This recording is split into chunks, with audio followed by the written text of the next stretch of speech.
We have designed the breast imaging area where you have your mammogram within our Women's Health Pavilion to be a very relaxed atmosphere. You can see the fireplace, the low light. We want it to feel much like your living room, very, very relaxed, because we know that many patients are very nervous to come and have their mammogram. So we want to be as comforting as possible.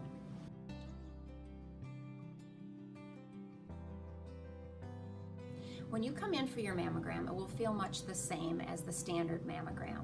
You will still have compression, although slightly longer, but just a few seconds. And the reason we do that is now the mammogram machine is going to take several pictures.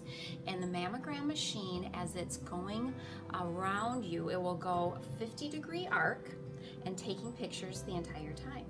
And those pictures will now be put into the computer, and the radiologist will be able to see truly a 3D movie of the inside of your breast. Not only will it be taking the 2D or the standard mammogram that we did before, it will actually be taking clear images, which helps the radiologist look inside of the breast, layer by layer, to find tumors better than the standard 2D mammogram or the previous mammogram that you had, resulting in fewer recalls so that we won't have to bring you back as often.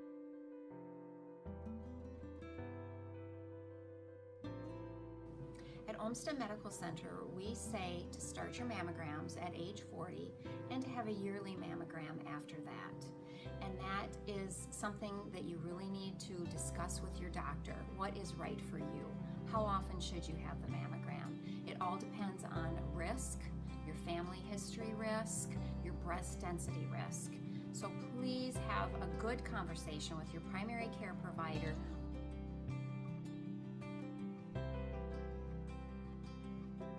There are 4 categories of breast tissue, everywhere from fatty tissue to extremely dense tissue. And moderate to extremely dense tissue should have a 3D mammogram, and that again is because then we can look through that thick tissue. Dense breast tissue is an actual risk for patients. We talk about family risk, we talk about genetic risk, and density for a patient is an actual risk. Not only can we not see all of the tissue in a standard mammogram, but it is truly a risk for patients. Not that everyone knows exactly why that is, but it truly is a risk. So that is a conversation that you need to have with your provider.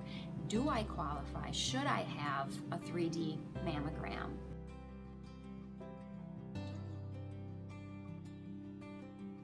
I think the number one thing that I would like all women to know about their breast cancer risk or awareness is the number one risk for breast cancer is being a woman.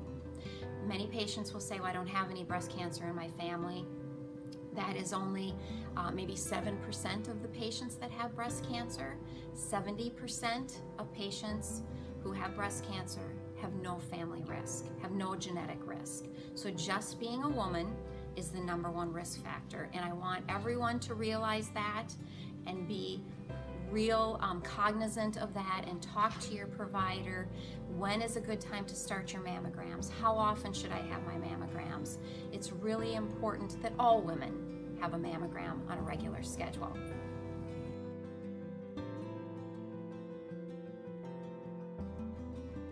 Men can also get breast cancer. About 1% of all breast cancers out there are men, and it is the same for men. It's hereditary, it can be genetic. So if they have a lot of women in their family who have had breast cancer, family risk, they should watch that. They should be in conversation with their daughters to make sure that they're tested. It is very important to be aware of your family risk, whether you're a male or a female patient.